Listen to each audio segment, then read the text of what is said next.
Boa noite a todas e todos. Hoje é o dia 30 de novembro de 2022, mais o último encontro do Fórum Permanente sobre Genocídio e Crimes contra a Humanidade. Hoje nós teremos a presença do professor Renan Quinalha, ele é professor de Direito, Instituições Judiciais e Cidadania da Escola Paulista de Política, Economia e Negócios da Universidade Federal de São Paulo, a Unifesp, coordenador do curso de Direito da Unifesp, em 2021 a 2023, e também coordenador adjunto do Núcleo Trans da Unifesp, 2021 a 2023. Hoje o professor Renan vai falar, tem uma palestra, Violência contra a População LGBT durante a ditadura militar no Brasil. Eu agradeço imensamente a generosidade, a honra de ter o professor Renan Quinalha aqui conosco, colegas de turmas em que nós nos cruzamos em alguns momentos na pós, etc., mas fico imensamente honrado, junto com os demais organizadores, a professora Maria Luísa Tucci Carneiro, da FEFELESH, o pesquisador, o professor doutor Felipe Alamino, e o professor Paulo Casella, que, enfim, não estará nesse momento presente, mas, enfim, mandou as saudações. Então, Renan, por favor, a palavra é sua. Obrigado, Arthur. Queria, em primeiro lugar, agradecer demais o convite a você, a Felipe, a professora Maria Luísa, ao professor Paulo também, que não está aqui hoje, pelo convite dessa conversa. É uma alegria poder vir, né, ao encontro do fórum para trazer um pouco dessa pesquisa, que foi a pesquisa base da minha tese de doutoramento e que acabou publicada, né, no ano passado também, em um livro pela Companhia das Letras, que é um livro que saiu na coleção Arquivos da Repressão, cujo título é Contra a Moral e os Bons Costumes, a Ditadura e a Repressão à Comunidade LGBT.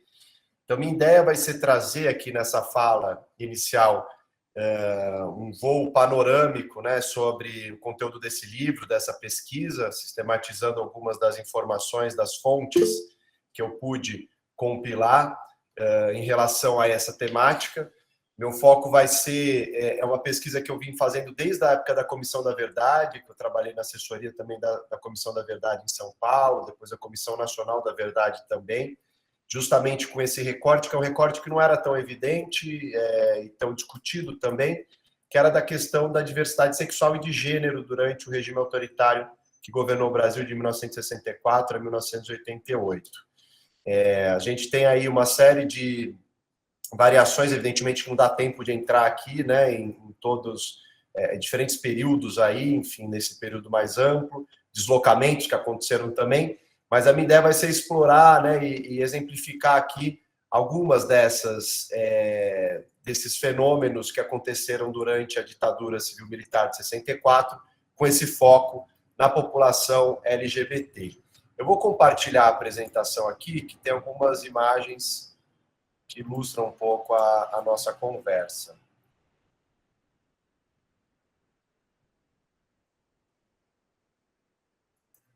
Está aparecendo aí já para vocês?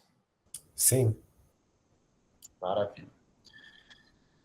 Então, como eu disse, eu vou trazer um pouco, esse é o título do livro, Contra a Moral e os Bons Costumes, eu vou trazer algumas das fontes, episódios, personagens, enfim, de uma maneira bem panorâmica, por conta da limitação de tempo, né, uma pesquisa bastante longa, mas quero trazer alguns elementos para ilustrar um pouco desse processo, do que eu sustento no livro, a tese principal de que havia uma política sexual da ditadura brasileira no sentido de controle de corpos dissidentes do ponto de vista de gênero e da sexualidade. Uma outra tese que eu sustento é que isso também vai acontecer de modo muito mais marcado e sistemático no momento de liberalização pós-AI-5, em primeiro lugar, mas depois, na segunda metade da década de 70, numa fase de liberalização do regime. Como se a liberalização política, a abertura política, lenta, gradual e segura, lá naquela fórmula clássica, bastante conhecida, né, do projeto geiseliano, essa abertura política compensada por um endurecimento moral para controlar a presença desses corpos na cena pública, nas grandes cidades brasileiras, capitais, sobretudo. A minha pesquisa foi desenvolvida em arquivos públicos privados, sobretudo do eixo Rio-São Paulo, um pouco o recorte que eu fiz das duas capitais, que é o que eu tinha fôlego, né, e capacidade para empreender aí dessa pesquisa.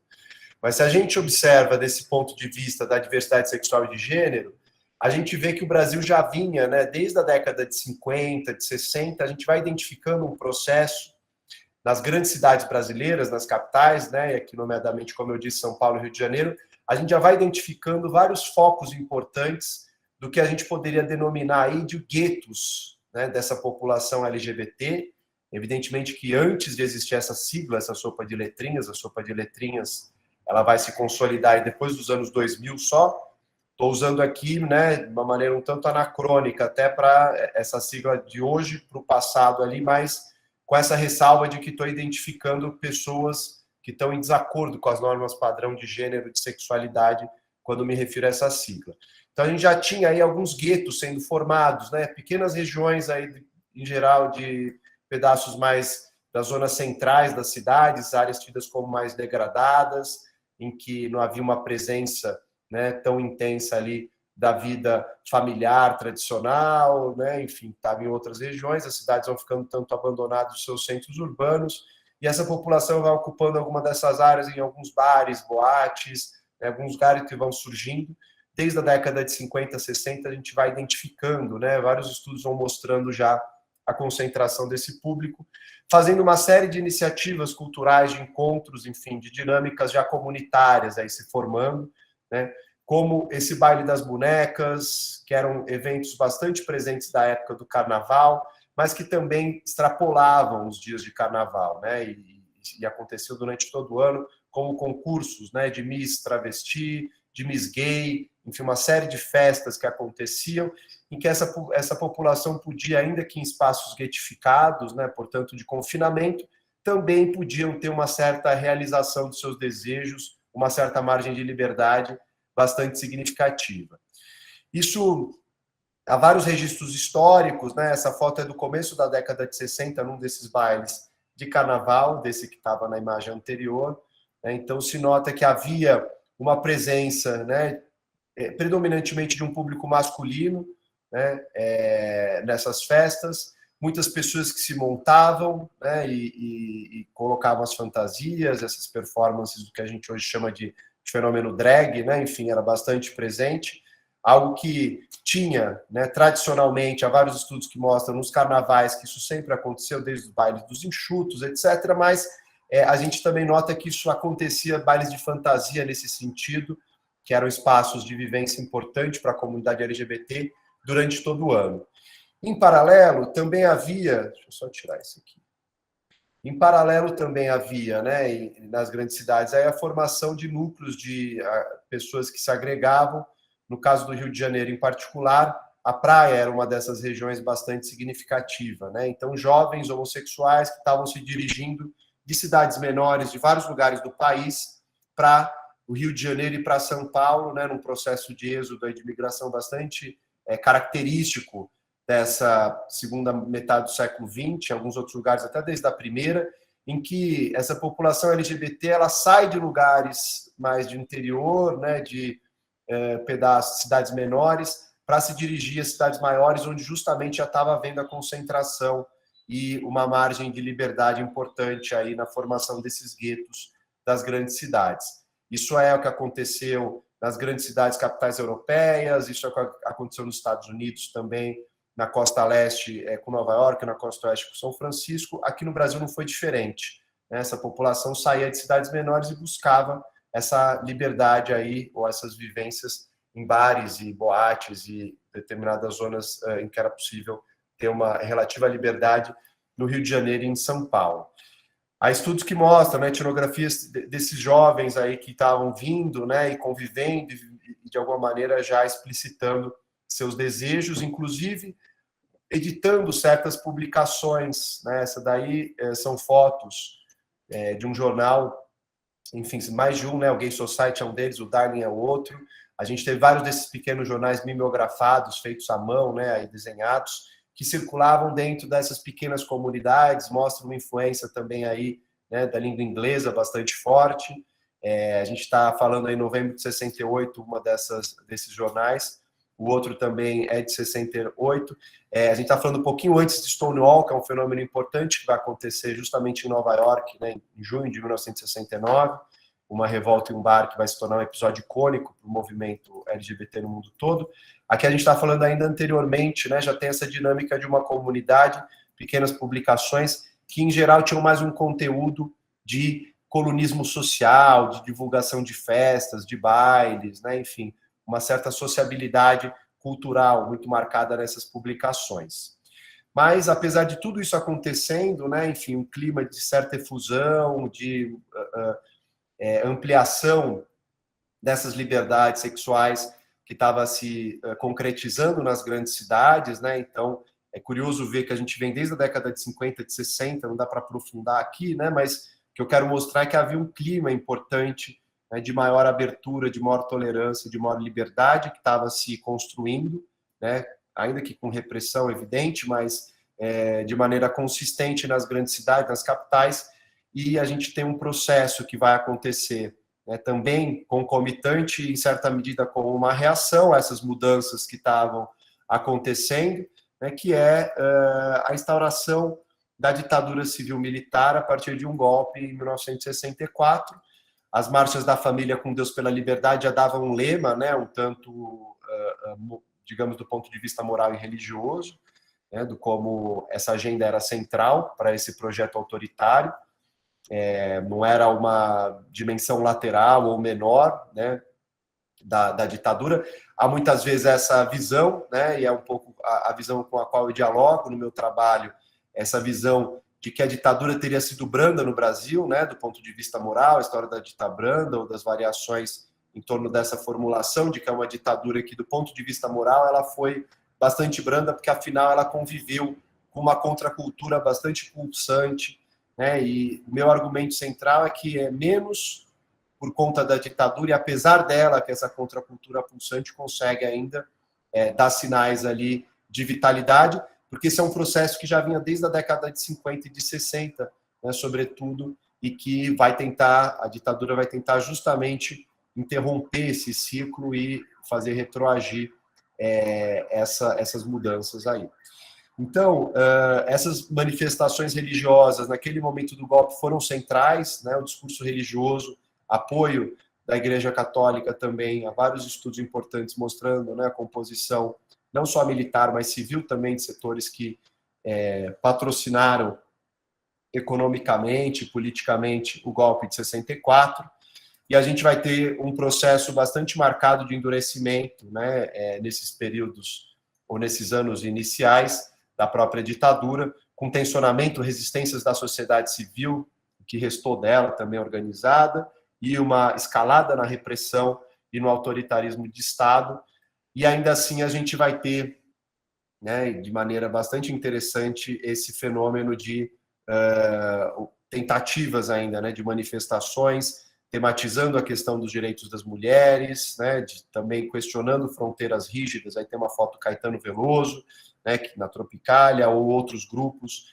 como Croquetes, o Ney Matogrosso, com Secos e Molhados, enfim, já na virada de 70, enfim, uma série de elementos importantes, né, que vão, em alguma medida, dentro de certas brechas aí do regime também, trazendo na cena pública a tematização das dissidências sexuais e de gênero.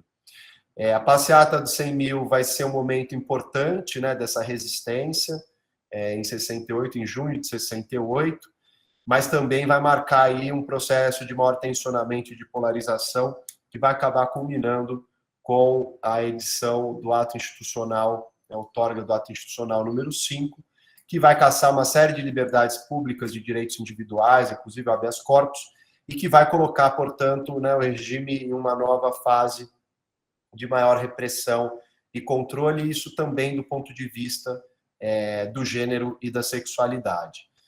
O Snob, que era um jornal que circulava desde 1963, ele vinha circulando com uma consistência, um jornal bastante interessante, também mimeografado. Ele acaba de circular em 69, né, poucos meses depois do AI-5, que veio em dezembro de 1968. Esse jornal é retirado de circulação. O editor, o Agildo Guimarães, que era o editor do jornal, ele relata que havia um medo cada vez mais intenso aí de perseguição, e inclusive perseguição que foi materializada em processos judiciais em relação ao Snob e aos editores. Então, o jornal deixa de circular, ainda que já estivesse circulando de maneira bastante clandestina por conta desse período da ditadura.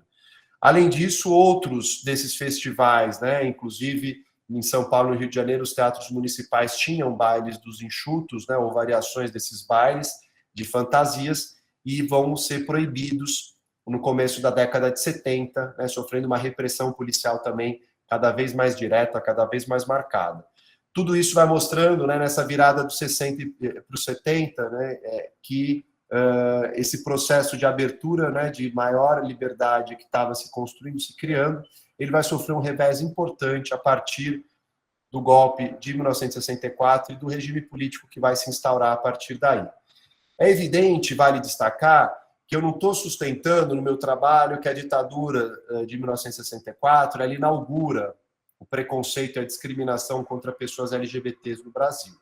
É evidente que, desde que os portugueses, né, chegaram ao território brasileiro, com as ordenações do Império Português, a gente já tem uma série de dispositivos de criminalização e de perseguição à sodomia, né, estudos também que apontam, né, registram esses processos nos tribunais de Santo Ofício da Inquisição. Enfim, a gente tem uma série de materiais importantes que mostram, né, como essa ideologia católica, religiosa, bastante LGBT-fóbica, né, de defesa da família tradicional, enfim, moralista, como isso já tinha bastante presença entre nós aqui no Brasil. Mas a ditadura, e esse ponto é o que eu sustento no meu trabalho, né, nesse livro, a ditadura ela vai condensar essa LGBTfobia que está capilarizada, que está diluída na cultura, na sociedade brasileiras, e vai institucionalizar, né, dando poderes aí com a concentração de prerrogativas nas mãos do executivo, vai dar poderes para determinadas agências de Estado poderem desenvolver um processo repressivo nesse sentido qualificado porque é institucionalizado, né, com respaldo muito grande aí do ponto de vista legal nesse momento histórico. O Cid Furtado é um deputado, tem uma frase dele que eu recortei aí, o Cid Furtado é um deputado arenista, né, ele era da Arena, era o partido do regime, e o Cid Furtado, nos debates no Congresso sobre a lei do divórcio, na década de 70, ele vai afirmar aí, esse trecho aí, né, ele vai fazer essa fala, cujo trecho está aí copiado, que é o seguinte: desenvolvimento e segurança nacional não se estruturam apenas com tratores, laboratórios ou canhões. Por detrás de tudo isso está a família, una, solidária, compacta, santuário onde pai, mãe e filhos plasmam o caráter da nacionalidade. Então, notem que é uma formulação aí bastante interessante, a meu ver, que sintetiza muito bem o que é o cerne dessas políticas sexuais que foram implementadas pela ditadura em 1964 em diante, né? Essa ideia de uma vinculação entre o macro e o micro, né? É típico de um pensamento conservador também, desde a Primeira República, enfim, em vários momentos da história política brasileira, né? Mas essa ideia de olhar a sociedade nessa chave, né, um tanto organicista, funcionalista, de entender o lugar da família como essa célula central, como esse núcleo inquebrantável aí que é a base de tudo, que não pode ser atacada, que precisa ser preservada a todo custo pelo Estado. Então, a ideia do desenvolvimento nacional, que não se faz só com desenvolvimento econômico, com pesquisa, ciência, laboratórios, ou com canhões, com militarismo. Por detrás disso está essa família que é única, que é solidária, que é compacta, que é a família tradicional brasileira mesmo, né, com pai, mãe e filhos, plasmando um caráter da nacionalidade. Isso fica muito evidente nesses vários documentos que eu vou mostrar a seguir, que são documentos desse processo repressivo da ditadura, e que se organiza a partir de 5 eixos, ou 6 aí, né, dependendo como a gente agrupe, mas essa formulação de um projeto repressivo global, que é utilizada pelo Carlos Fico, um professor do Rio de Janeiro, da Federal do Rio de Janeiro, especialista na história da ditadura aqui no Brasil, e que a gente poderia sistematizar, né, que esse projeto repressivo global ele teve uma dimensão em algumas frentes aí, né, de espionagem por um sistema de informação, né, então uma vigilância que se instaurou a partir do SNI, do Sistema Nacional de Informação, com várias ramificações, uma polícia política que assumia essa função repressiva mais direta, né, do qual a gente geralmente fala mais, que é essa dimensão da repressão nas ruas, né, da perseguição policial, do sistema DOPS, né, do ICOD, enfim, onde as pessoas eram levadas, interrogadas sob tortura e assim por diante, mantidas presas muitas vezes ilegalmente, depois era oficializada essa prisão na justiça militar, mas também uma dimensão de censura, né, tanto uma censura de imprensa como uma censura de diversões públicas, além da propaganda política, né, de várias peças de propaganda política importantes nesse momento, e do julgamento sumário de supostos corruptos, que também foi um elemento importante desse projeto repressivo global. Tudo isso, né, evidentemente que a gente tinha uma complexidade enorme aí. Eu chamo a atenção para isso porque, em geral, a gente tem uma ideia de um Estado homogêneo, né, e a ditadura a gente vê como se fosse um ente monolítico, uno, e, na verdade, a gente tinha uma série de disputas internas de agências que disputavam lugares também e concepções. Isso de um ponto de vista da perseguição aos subversivos comunistas, né, que era lá o padrão do que foi a ditadura brasileira, e que a gente, em geral, fala mais, né, quando está discutindo mortos, desaparecidos, presos políticos que foram submetidos à tortura, mas isso também é verdade para esse circuito que eu chamo de um circuito contravencional e moral da repressão, né, porque ainda que tenha um recorte evidentemente político, né, mas não era a dimensão da política partidária, eleitoral, né, enfim, de perseguição, que é essa mais consagrada e mais conhecida na literatura sobre a ditadura. Em relação a essa dimensão moral, né, a gente vê que em todas essas frentes é possível encontrar fontes importantes do período que nos mostram como essas agências e esses agentes públicos eles operavam no sentido de garantir aí um controle das dissidências sexuais e de gênero. Nesse momento aí, né, a gente tem uma série de mudanças, evidente, né, num período tão largo, que vai de 64 até 88, é o período que eu pego, eu não paro em 85, eu vou até a Constituinte, porque a censura seguiu no Brasil até 85. Então, uma série de variações e de deslocamentos nesse período. Aqui não tem como eu explorar também, né, cada fase, enfim, que é muito detalhado, mas eu quero mostrar alguns elementos aí, né, tanto aqui aleatórios, distribuídos historicamente em todo o período da ditadura até 1988. Em 76, circula nessa coluna do meio, a primeira coluna num jornal de grande circulação. Ela era editada por um jornalista, até hoje muito atuante na cena teatral aqui de São Paulo, que é o Celso Cury. E o Celso Cury consegue um espaço, depois de ter vivido um período de exílio em Berlim, ele consegue um espaço para trazer uma coluna muito bem humorada, com uma série de, né, piadas e de tiradas irônicas aí em relação a essas questões LGBTs, um pouco dessa comunidade LGBT, falando das personagens, né, da cena da arte também, em relação a essa comunidade. Ali em cima tem uma das piadas ali, né, enfim, da tirada irônica dele, que mostra na chamada: segundo recentes pesquisas, ficou provado que só 2 tipos de humanos querem se casar: os padres e os homossexuais. Os últimos mais pela grinalda, né? Então ele está brincando ironicamente com essa história de que só querem se casar as 2 categorias de pessoas que não podem se casar no Brasil, né? Padres e homossexuais. Então, ele trazia isso em 76, circulando na grande imprensa, e começa a receber muitas cartas. Era no jornal Última Hora, jornal do Grupo Folha, que tinha uma circulação bastante grande e tinha uma coluna chamada Correio Elegante, que está ali embaixo também da tela.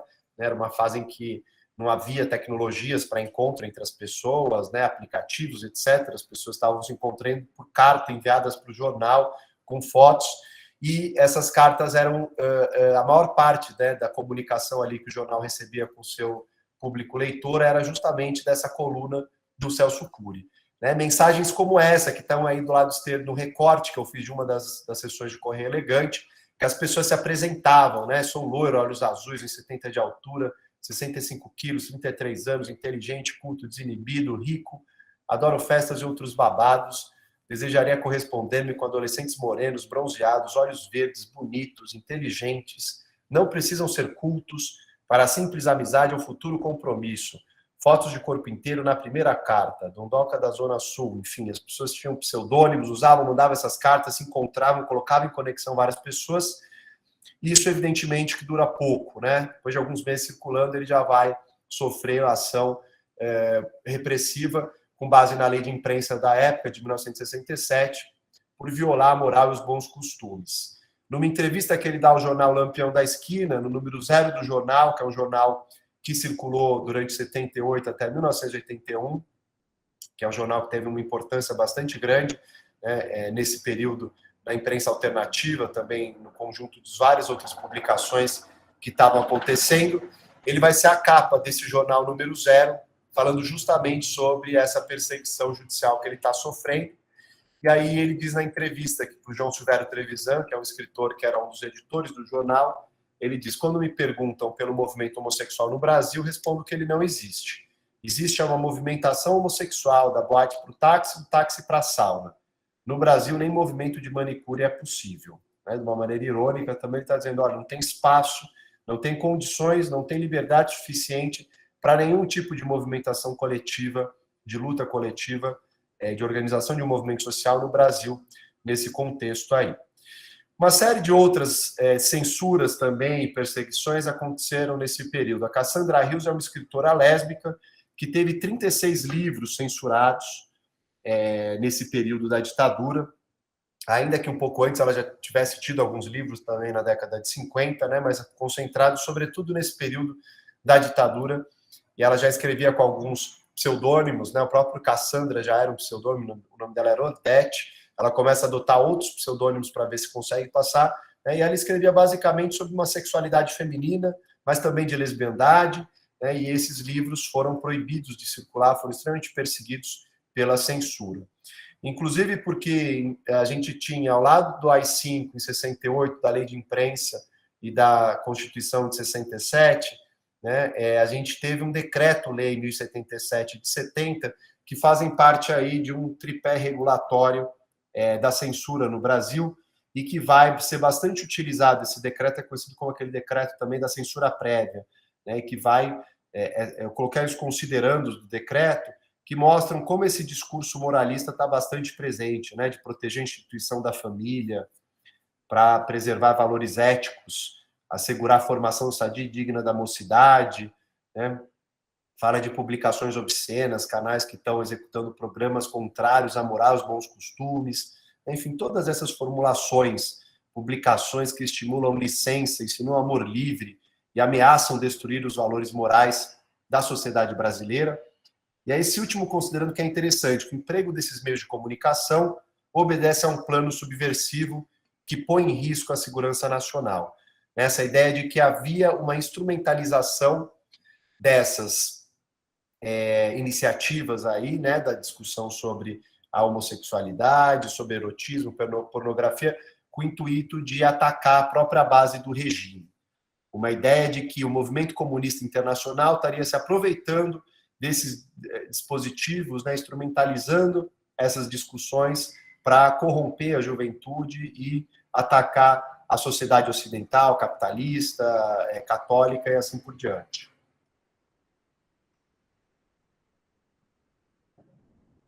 Uma série de livros vão ser censurados, né, tem registros dessa documentação do Ministério da Educação e Cultura, de livros que foram proibidos pelo Ministério da Justiça, né? As universidades receberam, né, pelas suas assessorias de segurança e informações, as ASIs, estava presente na maioria das universidades públicas aí desse período, né? São as federais ali, se vocês olharem, difusão atual, várias das federais, né, tinham esses gabinetes junto às reitorias, né, que atuavam nesse sentido de tentar controlar o que se circulava. E aqui se nota um anexo de 205 livros proibidos, que não eram livros do Marx, do Engels, do Lenin, né, livros do Che Guevara, enfim, de comunistas notórios que estavam sendo perseguidos ali na ditadura, mas porque eram livros que tematizavam questões morais e sexuais, né? Então, livros que traziam essa temática da diversidade sexual e de gênero. Então, era uma perspectiva de uma censura moral aí muito marcada. Músicas também foram censuradas, diversas letras de músicas que foram censuradas. Essa daí, às vezes, é difícil entender pela qualidade da impressão, né, da digitalização, mas é uma letra do Luiz Airão, chamada Homossexual, acabou não sendo gravada, pelo menos nunca encontrei a gravação dessa música, né?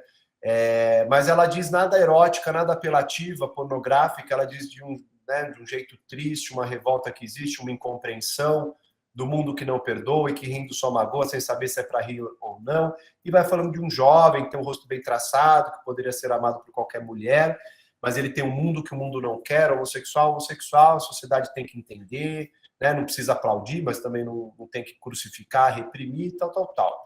Vetado ali o carimbo e o parecer censório feito à mão ali, dito não aprovo, pois a divulgação do homossexualismo é proibido pela lei censória, e aí a censora Eugênia, né, assinando a lei de 72, um de acordo embaixo, né, outro também, e vários são os documentos, né, eu trouxe alguns aqui só para ilustrar, exemplificar a conversa, mas são vários documentos de censura dessas criações culturais aí, musicais.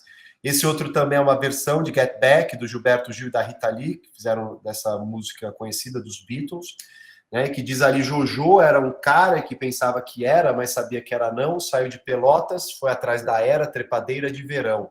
De leve, que é na contramão. Suíte Loreta, Martinica da Cuíca, muito garotão curtiu, juram que viram Loreta de cueca, dizem Minas lá no Rio. Nada também apelativo, a história de uma personagem que, né, é reconhecida como uma mulher, mas está usando uma cueca, ou seja, uma ambiguidade de gênero. Também foi proibida essa música pela censura, os pareceres censórios, essa é de 77, né, que mostram ali que a referida, o primeiro deles, a referida letra musical, enfoca de maneira maliciosa, vulgar e deseducativa o tema homossexualismo, né, a expressão que se usava na época, hoje não usa mais esse sufixo ismo, não se coadunando com um veículo de comunicação a que se destina. A outra também vai lá, a letra em questão enfoca o homossexualismo e lesbianismo de maneira vulgar, maliciosa e inadequada. Por entendermos que tal assunto não deva ser tratado, muito menos decantado de tal maneira, e sim através do ponto de vista médico-científico, opinamos pela não liberação da composição, né? Então acaba sendo censurada essa música. Mas não só na produção artística, né? Também várias empresas públicas, isso tanto no âmbito civil, como também das forças militares, das forças armadas, tem uma série de documentos que mostram a perseguição a servidores públicos, civis e militares tidos como homossexuais, né? Esse aí era um que prestava serviço dentro da Petrobras, é uma ficha de investigação sociofuncional desse empregado, ele trabalhava em um restaurante, tido ali, né, o local de trabalho, o restaurante Varanda, e ele tinha um conceito, como mostra o documento, geral bom, né? Ali embaixo diz que trabalhou normalmente no restaurante, mas foi dispensado por conveniência da empresa e ali está declinada a causa, por ser o possuidor de trejeitos femininos, evidenciando o homossexualismo passivo, né? Nota-se que a ditadura entrava ainda, né, nessa dimensão de classificar no ato sexual ainda, a pessoa era passiva, né? Então colocavam essa documentação, né, o que seria desabonador para esse homem que era afeminado, né, e que provavelmente era essa que era a identificação como homossexualismo passivo, simplesmente pela maneira efeminada que ele deveria se portar ali. Né? Ali embaixo diz, o sindicato foi demitido por apresentar característica homossexual passiva, e já havendo outro empregado mais antigo com a mesma tendência pederasta, poderia ocasionar rejeição ao restaurante por parte dos frequentadores. Né? Então, uma série de casos como esse, inclusive de cassação de parlamentares que aconteceram nesse período, né, e também de militares pelos conselhos de justificação das Forças Armadas por conta da homossexualidade. A novela também, né, as novelas e a televisão vão ser algo muito importante numa cultura de massa nesse momento histórico, então a censura também vai atuar junto a essa produção cultural. Esse documento é de 85, né, o período já tido como ano final da ditadura, mas ali a gente vê normas estabelecidas, né, também, dizendo que não pode ser nada apologético o que se coloca, né, dando horários já de maneira, uma negociação também já nesse período final da ditadura, né, para negociar esses conteúdos, a sua exibição, mas que não pode ser apologética do transexualismo ou do homossexualismo, o que se exibe nessas novelas e nesses programas televisivos. E uma outra dimensão da repressão que eu queria chamar a atenção aqui é das perseguições policiais nas ruas, né? Um processo de perseguição bastante marcado. e aí é uma manchete de um jornal da imprensa alternativa final, bastante irônico, né, mas que aponta justamente para essa violência que estava sendo praticada contra essa comunidade LGBT que estava nesses pontos, como eu chamei a atenção no início, né, de guetos de vivência nas regiões das grandes cidades. Essa foto aí vem de uma exposição, eu fui curador dessa exposição no Museu da Diversidade, no Memorial da Resistência, aqui em São Paulo. É uma exposição baseada nessa minha pesquisa de doutorado, e a gente levantou uma série de fotografias de pessoas que foram fichadas pelo DOPS, né? Nessa chave aí está tudo no arquivo público do Estado de São Paulo, essas fotografias, e são pessoas que, como se nota pelas imagens, né,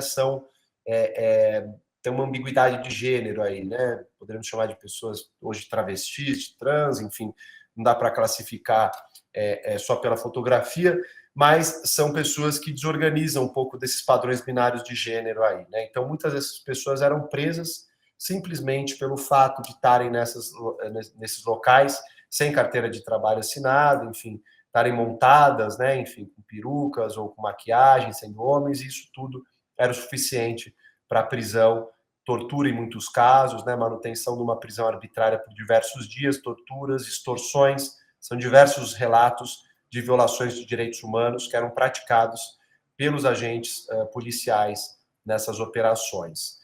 Inclusive um delegado aqui em São Paulo, chamado Guido Fonseca, é um sujeito que vai escrever, né, que vai tomar termos de declaração, são diversos, a gente tem centenas desses termos de declaração que ficaram preservados, né, que ele obrigava as travestis a responderem a questões sobre o que fazia da vida, se tinha hormônio, se não tinha, né, onde comprava roupa, onde morava, que renda que tinha, se prostituía, quanto cobrava pelo programa, ou seja, uma série de questões específicas aí que eram feitas somente para as travestis.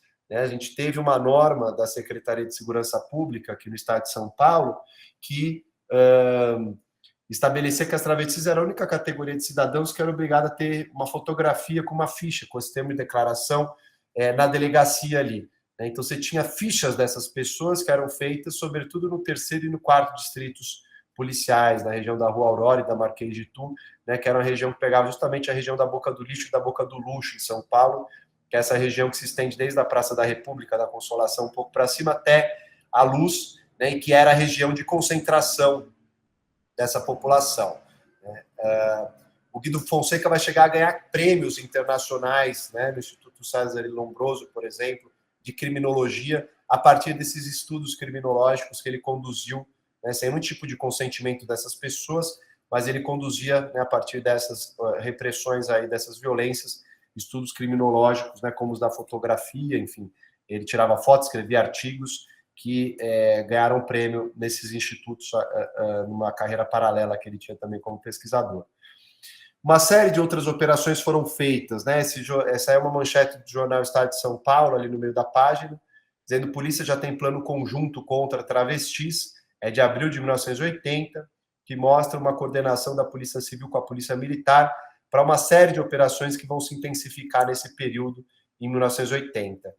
Uma das pessoas mais importantes é o delegado José Wilson Riquetti, figura conhecida também, que comandava a seccional centro nesse período, e José Wilson Riquetti ainda dá nome, né, à delegacia do 3º Distrito Policial. Aí ele é homenageado ali e ele se notabilizou por uma extrema violência com que ele conduzia as operações. Aí mostra na matéria um hotel que foi completamente destruído pela operação policial, ele dizendo que vai botar para quebrar, as aspas são de uma fala dele próprio, e ele justificando as violências todas que ele está praticando contra as prostitutas e homossexuais na região central. Essa é uma foto de uma dessas operações, que foi feita pelo jornalista Juca Martins, que é um fotojornalista bastante importante, tem várias imagens desse período, né, dessas operações que foram conduzidas. Nesse mesmo período, desse mesmo momento aí, né, concomitante a essas operações policiais, a gente tem a tentativa das primeiras organizações, e aí já vou caminhando aqui para respeitar esse tempo da 1 hora, esse tempo dessa fala inicial, Falar também não só da repressão, que é essa dimensão que eu chamei a atenção até aqui, mas também das tentativas e ensaios de resistência que aconteceram nesse período. Porque apesar de toda essa violência, também é nesse momento histórico que a gente está vendo uma organização dessa comunidade, desse movimento LGBT no mundo todo. Essa é uma matéria que foi publicada num jornal da imprensa alternativa também, e que aponta ali, né, que tem uma tentativa de organização no Mango, Rio de Janeiro, de um congresso dos enxutos, e que acabou sendo dispersado ali, né, essa iniciativa acabou não dando certo, porque nem os promotores acabaram aparecendo com medo da repressão.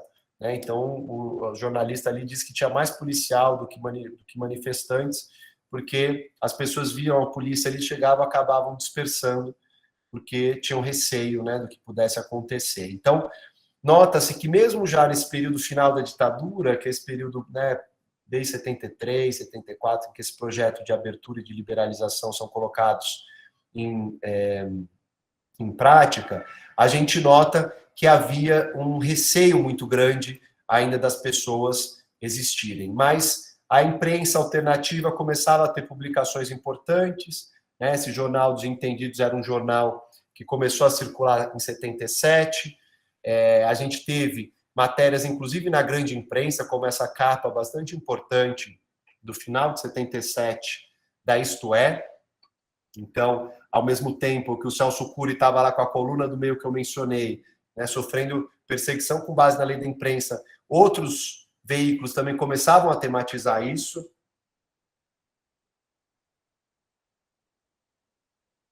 Traduzindo, né, o Gay Power lá dos Estados Unidos, pós-Stonewall, para esse poder homossexual, né, e evidentemente que os jornalistas que assinaram essa matéria bastante significativa da Isto É, acabaram sofrendo também, foram indiciados com base na lei de imprensa, né, por tematizar a questão da homossexualidade, e o próprio Lampião da Esquina, que eu mencionei, que em abril de 78 começa a circular e que vai ser fundamental, tematizando uma série de questões até 1981, com uma visão bastante interessante e importante sobre as questões políticas e culturais em torno da comunidade homossexual no Brasil.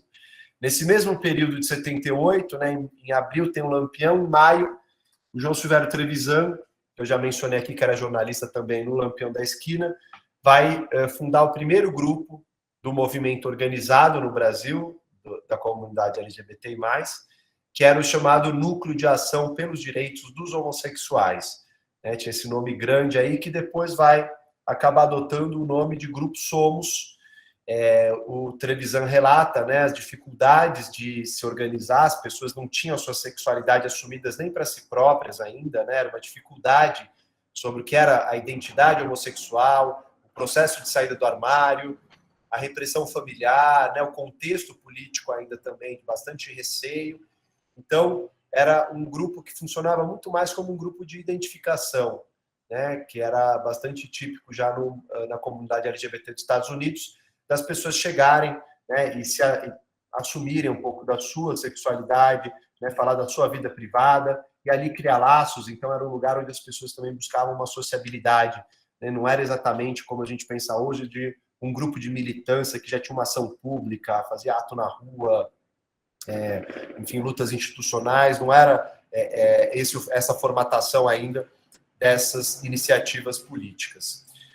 Nesse mesmo período, né, o movimento negro também está se reorganizando no Brasil, com o movimento negro unificado, que vai vir em 1978, esse mesmo momento do movimento homossexual brasileiro, como se chamava à época, o movimento feminista, que também já estava se rearticulando no Brasil, desde um pouco antes, até 75.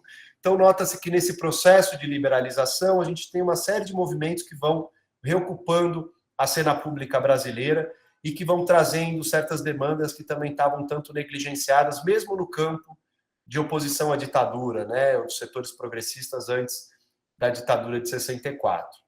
A primeira vez que o movimento homossexual vai às ruas, o Grupo Somos, vai ser num ato do 20 de novembro, do Dia da Consciência Negra, quando, junto com o movimento negro, o movimento homossexual vai às ruas com essa faixa contra a discriminação racial, Somos, Grupo de Afirmação Homossexual, ali na frente do Mapping, do Teatro Municipal.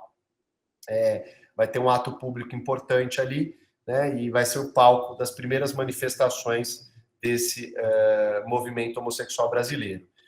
A gente vai ter grupos que se organizam logo em seguida, então a gente vai ter vários outros grupos que se organizam pelo Brasil todo. A gente vai ter um primeiro encontro brasileiro de homossexuais em 1980, no Teatro Ruth Escobar, aqui em São Paulo. Mais de 20 grupos vão participar, né? Então a gente nota que de um grupo em 78, a gente em 80 já tem mais de 20 grupos organizados em todo o território nacional, que mostra como vai ganhando musculatura, né? Vai ganhando consistência esse processo de mobilização. O Lampião até faz essa capa ali do lado, né? Homossexuais, a nova força, né? De maneira bastante entusiasta aí de como esses encontros tinham acontecido e todos os tensionamentos e questões que foram surgindo a partir daí. Em 1º de maio de 1980, esse movimento vai até o ABC, na Vila Euclides, né? A gente estava ali naquele momento do novo sindicalismo, da liderança do Lula no Sindicato dos Metalúrgicos, e a gente vê esse processo ali bastante de tensionamento com a própria ditadura, que estava tentando controlar a ação sindical, intervindo no sindicato, etc.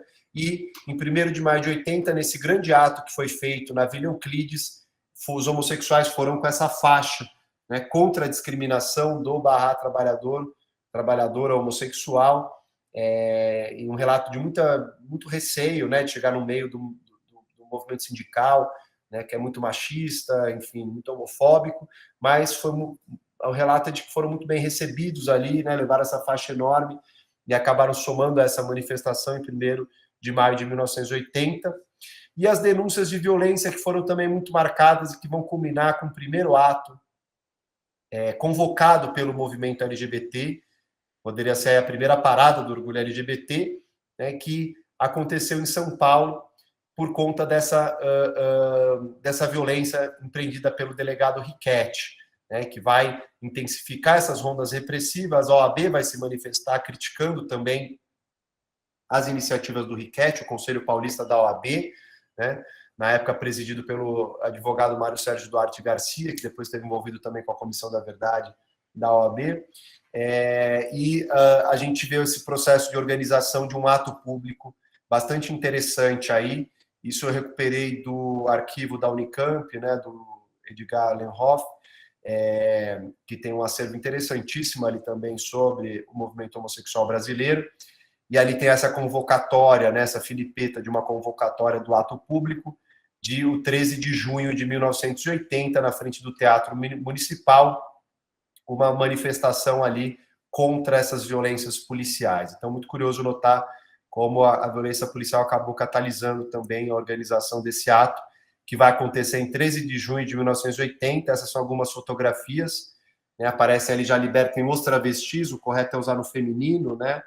As travestis, mas nessa época não se tinha ainda essa compreensão, e as faixas ali, né? Abaixo a violência policial, somos, fora Riquetti, enfim, um ato que também teve bastante importância. Foi a primeira vez que esse movimento organiza um ato público, teve mais de 1.000 pessoas presentes, fez um trajeto pela região central de São Paulo, e isso foi algo bastante que deu bastante entusiasmo, né, nesse processo de abertura na luta contra a repressão policial. Evidentemente que as violências seguiram de diversas maneiras ainda, né, e tensionamentos, e até hoje seguem. O fim da ditadura não foi também o fim da violência contra a comunidade LGBT. A gente vive num país ainda extremamente violento, né, um dos mais violentos do mundo, contra a população LGBT, do ponto de vista da letalidade, dos dados que nós temos, e que são dados subestimados, já que a gente não tem produção de dados estatísticos oficiais em relação à comunidade LGBT no Brasil, né? Há um apagamento institucional do IBGE, por exemplo, agora no censo, né? Houve toda uma luta, um processo, inclusive judicial, para inclusão de questões em torno de orientação sexual e identidade de gênero, mas nada disso avançou, infelizmente, né? Então, mesmo com os dados que são subestimados, a gente está aí nos países que mais matam e deixam matar essa população. Certamente, né, não é culpa só da ditadura, mas a ditadura também teve uma responsabilidade bastante grande por ter naturalizado, ter intensificado, ter institucionalizado a LGBTfobia na sociedade brasileira. E acho que isso que eu queria trazer um pouco como essa apresentação inicial, para também poder respeitar esse tempo de 1 hora, e a gente poder dialogar sobre dúvidas, questões, comentários que vocês também eventualmente tenham a partir dessas considerações aqui. Então, paro por aqui já, Arthur, para a gente poder retomar. Deixa eu parar de compartilhar aqui a tela e fico à disposição para as dúvidas, questões do pessoal. Obrigado, Renan Canalha, pela sua excelente apresentação. Muito interessante, sempre como eu falo, eu anoto inúmeras observações para depois fazer anotações pessoais, aprendizados pessoais, então agradeço imensamente pela riqueza da apresentação. Primeiro, eu queria dizer que o Felipe, ele pediu desculpas que ele tinha uma palestra no meio do caminho, houve uma superposição de agenda, então ele pediu desculpas, mas ele escreveu no chat um agradecimento, depois ele vai acompanhar a sua apresentação. Eu não sei se... não vi nenhuma pergunta no chat formulada, não sei se alguém quer fazer uma pergunta via chat sobre as questões.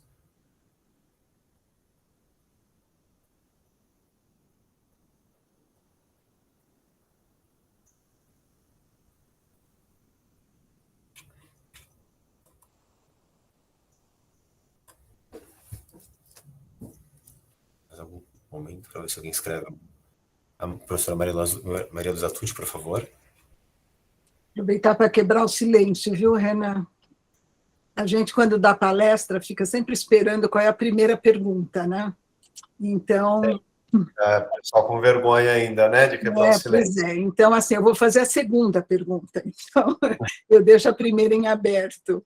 Não, mas só comentando, parabéns, então, pela sua apresentação, e é um tema, assim, que me atrai muito, vamos dizer assim, pelo sentido da ideia de crime, né? Esse crime que nós podemos, como você já adiantou, recuperar desde os tempos da Inquisição. Eu trabalhei muitos anos, no meu mestrado, inclusive, com o material e os documentos da Inquisição em Portugal, e cheguei a ter contato com alguns prontuários, não é? Onde você tem ali um impacto muito grande de verificar o discurso moralista dos inquisidores com relação àqueles presos que eram, então, considerados como desvios, né? Era uma heresia e, ao mesmo tempo, um desvio moral imposto pela Igreja Católica. E o que eu queria comentar é exatamente essa ideia do desvio, né? Nós temos, além do desvio, que é a teoria do desvio, que é basicamente muito bem apresentada pelo Durkheim, né? Existe a teoria da tensão, né? Essa tensão entre o que é moral e o imoral, a tensão entre a ordem e a desordem, basicamente. Quer dizer, esse discurso ele persiste ao longo não só da história do Brasil, mas da história europeia, podemos dizer assim, tanto contemporânea, né, principalmente, e a questão do controle dos corpos e das mentes, que eu acho que é um conceito que você deve ter, eu não conheço a tua tese ali, mas você deve ter trabalhado com Foucault, né, o controle dos corpos e das mentes. Que, aliás, nós publicamos uma coletânea a partir de uma rede de estudos sobre fascismos, né, onde a questão tanto do desvio moral, como a heresia e a censura, né, fazem parte desse contexto, não só das ditaduras, mas principalmente dos regimes totalitários, né. Então, o que eu gostaria de te ouvir, e aqui vai a pergunta, então, quer dizer, como é que você analisou no teu trabalho, então, essa documentação do ponto de vista de um discurso, né, do controle, o discurso do desvio, o discurso da tensão, que é basicamente trabalhado pelo Robert Merton, e se você, basicamente, entre esses arquivos, você trabalhou também, pesquisou junto ao arquivo do DOPS, né? Eu trabalhei 9 anos nesses arquivos e fui uma das primeiras a ver o impacto das fichas, né, dos homossexuais ali naqueles acervos, principalmente nos prontuários individuais, né? Então, eu queria te ouvir um pouquinho sobre essa questão da teoria do desvio, teoria da ordem, da desordem, né? E como é que você vê essa documentação do DOPS? Legal, professora, são diversas questões, enfim, e fico honrado aí com a possibilidade desse diálogo também. Seu trabalho é uma referência, né, nessa questão da ditadura em particular né, para mim. E eu cheguei a elaborar um pouco, né, na tese, eu não trouxe tanto desse marco teórico aqui, né, mas trabalho muito a partir de Foucault, né, com essa ideia de que todos os regimes políticos têm formas de regulação da sexualidade. Isso não é algo exclusivo, inédito, né, ou que acontece só na ditadura brasileira, mas é justamente uma tentativa aí, né, uma aposta de entender a especificidade dessa configuração, né? A maneira como essa regulação da sexualidade se opera sobre um regime autoritário, até para entender as variações, né? Porque me parece que sustentar que sempre houve LGBTfobia no Brasil é uma verdade também, né? Mas é uma verdade que também nos diz pouco sobre como, historicamente, ela vai sendo modulada e se concretizando em cada contexto, com maior participação estatal, menos, e etc., né?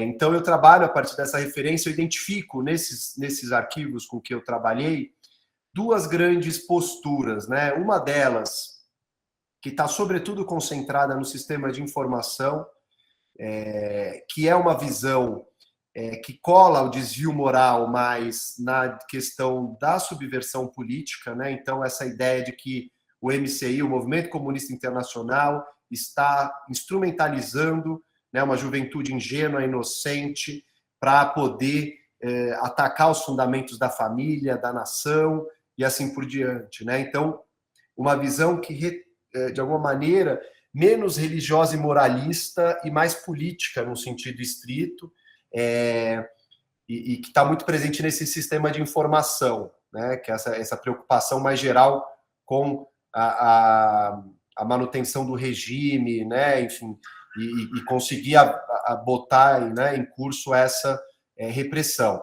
De outro lado, eu vejo uma postura também que eu identifico, que é nesse sistema de censura, que é uma censura que entende a moral de uma maneira mais autônoma, ou seja, a moral vista com um estatuto próprio, né, como esses desvios como algo que é condenado pela religião, que é moralmente indesejável, que é algo que é um absurdo de ser aceito, que é ultrajante, né? Isso é visto em várias cartas interessantes de pessoas que mandam cartas, né, para os órgãos de censura, que eu pude identificar, mas está nessa documentação, nos próprios pareceres censórios, nos relatórios produzidos pela censura. Então, eu acho que nessas duas frentes aí, evidentemente que havia uma certa coordenação, né? Mas isso vai aparecendo de modo distinto muitas vezes, né? Eu me lembro, por exemplo, de um caso que eu examino, que é uma peça de teatro que foi censurada, que era do Darcy Penteado, a peça chama Engrenagem do Meio, e essa peça, o censor fala, né? Fala, olha, essa peça ela tem que ser censurada, porque ela tematiza o homossexualismo. Mas, considerando o público a que se destina, né, ele estava dizendo, considerando que ninguém vê teatro no Brasil, vai muito pouca gente ao teatro, se a gente censurar, a gente vai acabar dando mais publicidade para isso. Então, opino pela liberação da peça. Ou seja, ele identifica que é um conteúdo que não deveria circular, né, e que, se fosse assim, consequentemente, deveria impedir a circulação daquilo. Né? Mas ele fala, não, deixa passar, apesar de ser algo moralmente ultrajante, não é algo que coloque em risco a ordem, né, a integridade, a segurança nacional. Então, eu vejo que tem essas duas posturas, né? Uma que colava o desvio moral no desvio político, né? A ideia de uma tentativa de corrupção moral da sociedade brasileira, né? A partir desse interesse de um movimento comunista maior, e um outro que dá um estatuto mais autônomo, né? Para os desvios morais, uma visão mais religiosa, talvez, né? Mais difundida, mais diluída mesmo na sociedade, nesse conservadorismo da sociedade, e que eu vejo, sobretudo, nesses aparatos de censura, né, nos relatórios que... Fechou aqui o microfone, mas nesses relatórios, né, que foram produzidos pela censura. Então, eu vejo um pouco essas duas posturas desse discurso aí na ditadura em relação aos desvios morais.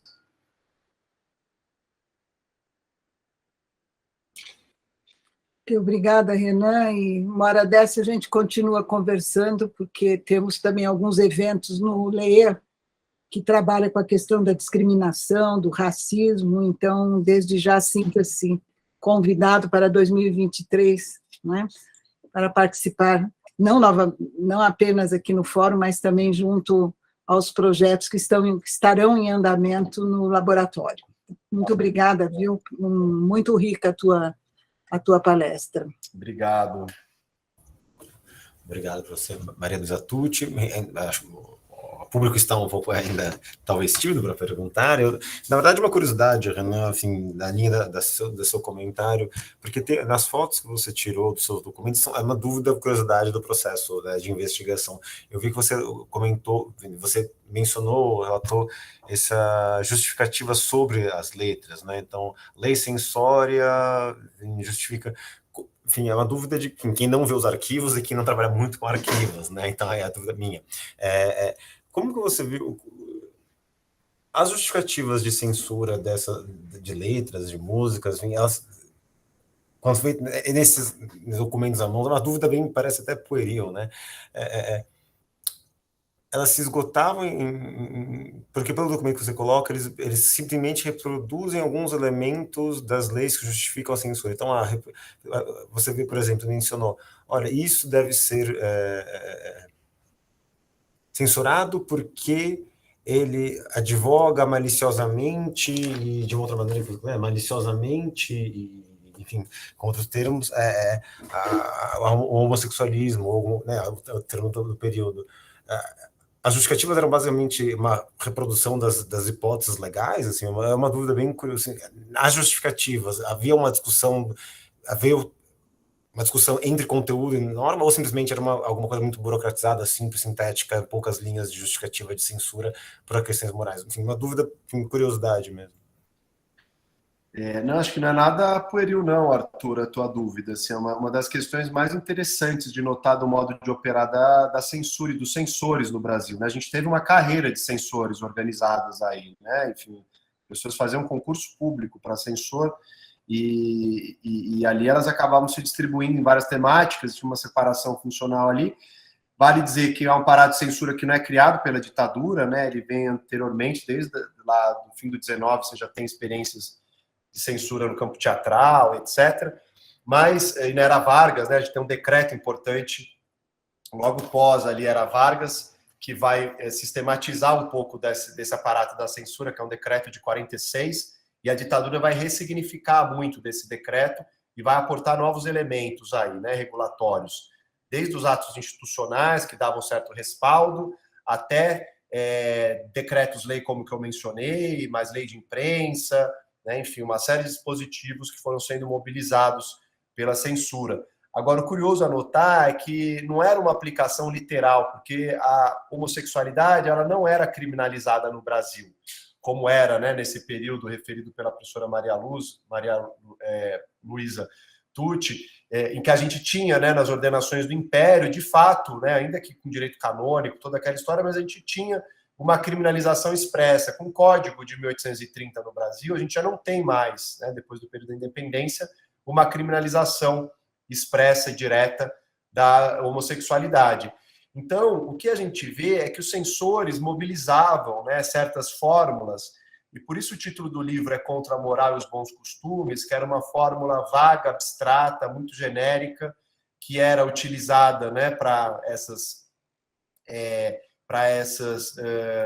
investidas autoritárias aí de controle, uma fórmula que, no fundo, poderia caber qualquer coisa ali dentro, né? E aí eu brinco um pouco com isso, né, do contra a moral e os bons costumes, porque, de um lado, de fato, a ditadura estava entendendo que aquilo era contra a moral e os bons costumes, e esse movimento estava se constituindo, questionando mesmo a moral e os bons costumes, né, tal como visto naquele contexto histórico, cultural específico. Mas o que eu acho interessante é que os censores tinham essa margem muito grande de atuação, né? Esse que eu mencionei no teatro. O censor deixou passar uma peça que, teoricamente, não deveria ter passado, né? Ele tinha essa autonomia, e ele conjugava muitas vezes, nos pareceres, os dispositivos legais com as suas convicções morais e religiosas pessoais, né? Então, não vou deixar passar isso, porque eu acho isso um absurdo. Ele fala da Cassandra Rios, por exemplo, eu lembro de um censor falando, isso é ultrajante, isso é subliteratura, ou seja, faz um juízo até literário, estético, sobre aquela obra que está lendo e tal, né? ele fala, na verdade, um caça-níquel lésbico, isso aqui e tal, usa essas expressões. Então, é curioso porque os censores vão ali mobilizando, impingindo suas próprias convicções pessoais e modulando o que é a legislação a partir dessas convicções. Né? Então, quando ela fala assim, não é aprovada pela lei censória o homossexualismo, não tem um dispositivo da lei censória que fala sobre homossexualismo. Né? Mas na leitura que ela faz, ele se apropriou dessa maneira e ressignificou, ela se fundamenta na lei para dizer o que ela acha sobre aquilo. Né? Então, é muito curioso como se... e um dos capítulos é só sobre censura do livro, justamente porque eu achei muito interessante, a partir desses censores, desse discurso censório, entender como que essas modulações acontecem, né, entre dispositivos legais, entre diretrizes morais do regime, né, oficiais, entre convicções pessoais, religiosas, morais desses censores, como tudo isso era agenciado nessa experiência da censura para determinar o que poderia circular e o que não poderia circular. Né? Então, é muito curioso ver como essas coisas acabam se misturando, se juntando e produzindo um resultado que é esse, de uma censura que operava às vezes de maneira bastante atabalhoada, né? E tem episódios que são bastante icônicos, né? Comentados da censura política, né? Como muitas vezes, né, achavam que certas coisas que não tinham nada de conteúdo político contestatório, achavam que tinha, né? Pelo nome, no caso moral também. Né? Enfim, a gente vê vários casos da censura proibindo coisas muito singelas ali, que não tinham nada dessa dimensão, mas porque se achou que teria. Né? Então, é curioso, mas, apesar de tudo, é uma censura, na minha avaliação, que funcionou muito bem para os propósitos que tinha ali. Né? Ou seja, conseguiu, apesar de meio atrapalhada de vez em quando, da falta de critérios legais claros, talvez essa fosse justamente a intenção e o modo de se construir um jeito de controlar essas produções culturais, né?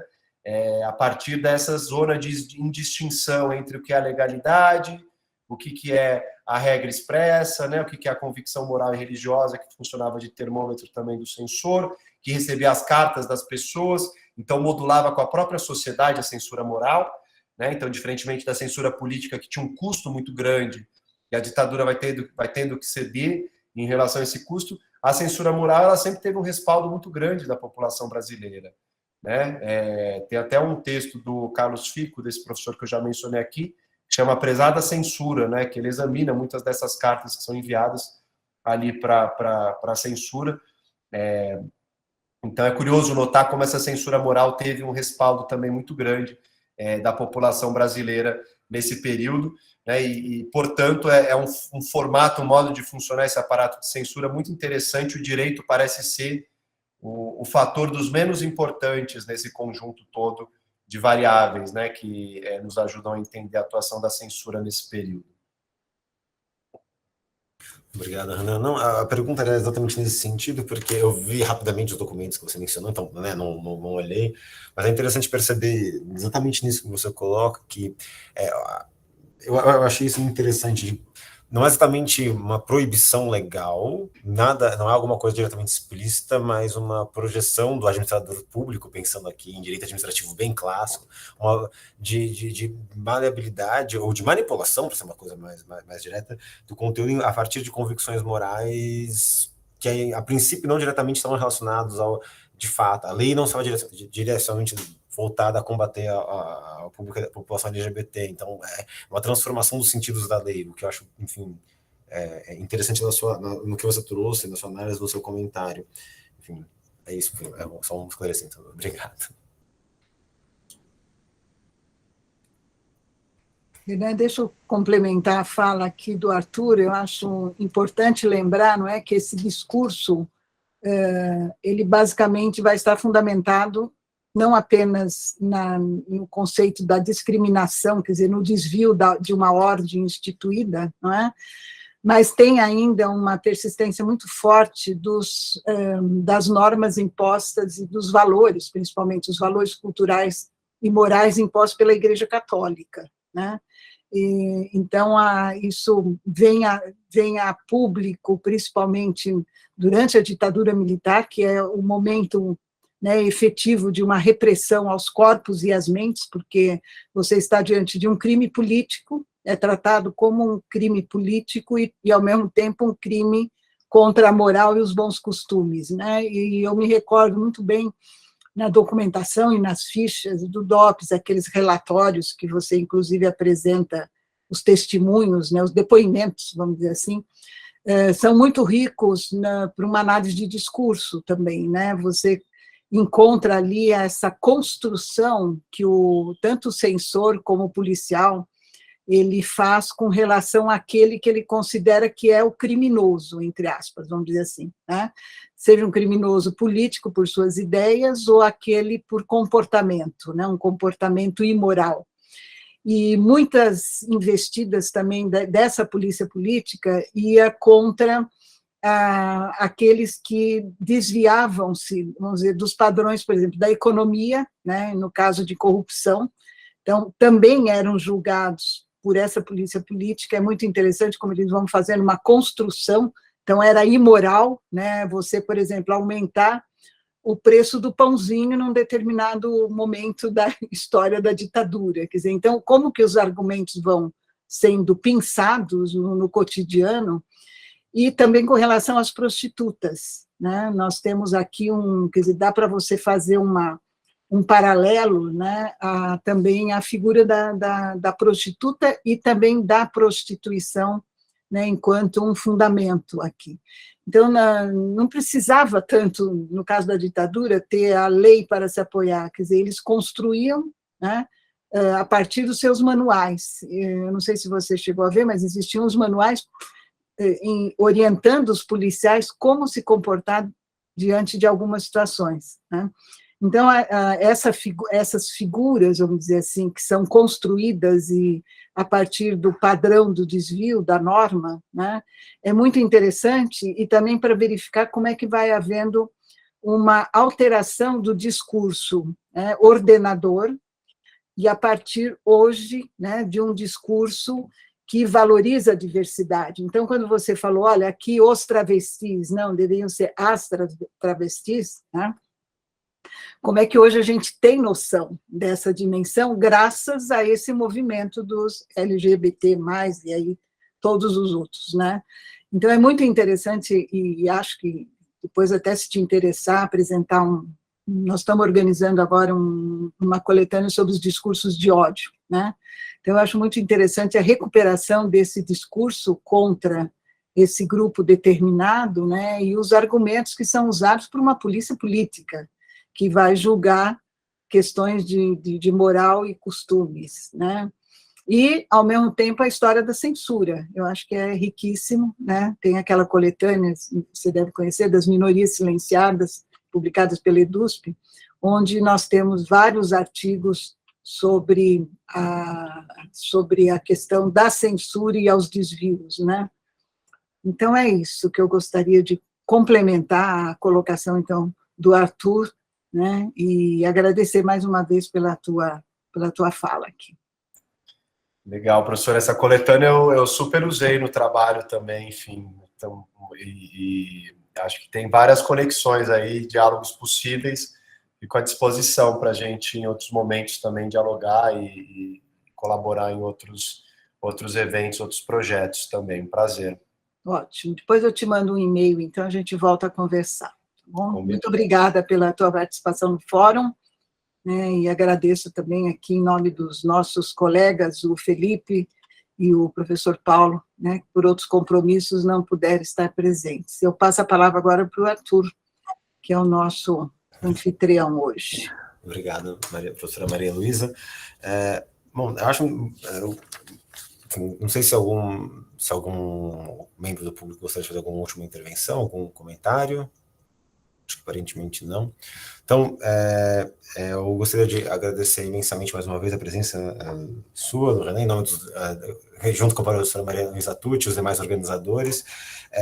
Foi bastante rico e interessante, anotei muitas coisas, depois eu volto a conversar com você em algum momento sobre minhas dúvidas pueris ou não, mas enfim, as dúvidas sobre as anotações. Eu gostei muito dessa o que me toca bastante interessante é essa afirmação que, pelo menos da minha visão, não é um discurso, o problema não era o direito, era a moral, né? Então não era o direito que impedia, era a moral. Enfim, acho que isso tem um impacto até interessante, muito interessante, não só para compreender o tempo passado, mas o tempo presente com coisas similares, na minha visão, né? Não foi você que disse, mas similares com o que foi levantado ou é levantado nos dias até hoje aqui no Brasil, em algumas posturas. Então, eu agradeço imensamente a sua disponibilidade, a sua generosidade. Essa foi o último encontro do Fórum Permanente sobre Genocídios e Crimes contra a Humanidade deste ano, então, muito feliz de ter o encerramento dessa fala com a sua fala, desse encontro com a sua fala, e, obviamente, espero, enfim, nós faremos, a ideia é fazermos um fórum, um ano 4 do fórum no próximo ano, mas a gente segue em contato, Renan, eu acho que a gente sempre tem tentado organizar um volume por cada ano de fórum. O volume 1 do primeiro ano foi finalizado, estamos esperando a publicação, estamos organizando o volume 2, e gostaríamos, se fosse possível, ter alguma, eventualmente, contribuição textual sua, um capítulo, no volume 3 do fórum, que será publicado em algum momento nos próximos anos. Então, não sei se a Maria Luísa quer fazer um comentário, mas com isso eu passo falar para a Maria Luísa e depois para o Renan. Eu vou só aproveitar o final, vamos dizer assim, aqui para anunciar que foi publicado pelo LER e em parceria com a EDUSP, o livro sobre genocídio armênio, protótipo do genocídio nos tempos modernos. Esse livro esse aqui, ele já está à venda, né? É um livro organizado por mim e pela professora Luzimé Yashizan Zavan. E, então, caso vocês tenham interesse, é publicado pela EDUSP e que trabalha exatamente essa questão do protótipo, né, do genocídio moderno a partir do genocídio armênio. Então, faço aqui o meu momento de propaganda gratuita, viu, Arthur? Passando agora a palavra para o Renan. Legal, professora, é bom saber que saiu o livro aí, vou atrás do meu exemplar. Queria, na verdade, agradecer, enfim, um prazer enorme poder estar com vocês aqui hoje e fico à disposição para futuros diálogos, parcerias, projetos, enfim, a gente segue trocando aí, dialogando sobre essas temáticas que são tão importantes. Aí, parabenizo pelo ciclo aí do fórum, está se encerrando hoje, e a gente segue em contato. Obrigado. Obrigado, então boa noite a todas e todos, um bom resto de quarta-feira, resto de semana para todos. E, Renan, mais uma vez, muito obrigado pela presença. Muito obrigada a todos aqui que nos assistem e, posteriormente, estará disponível, né, Arthur, a gravação? Sim, assim, será será disponível no ambiente do Classroom ou em algum lugar, estará disponível para... Ok, muito bem. Mais uma vez, obrigada a todos e boa noite.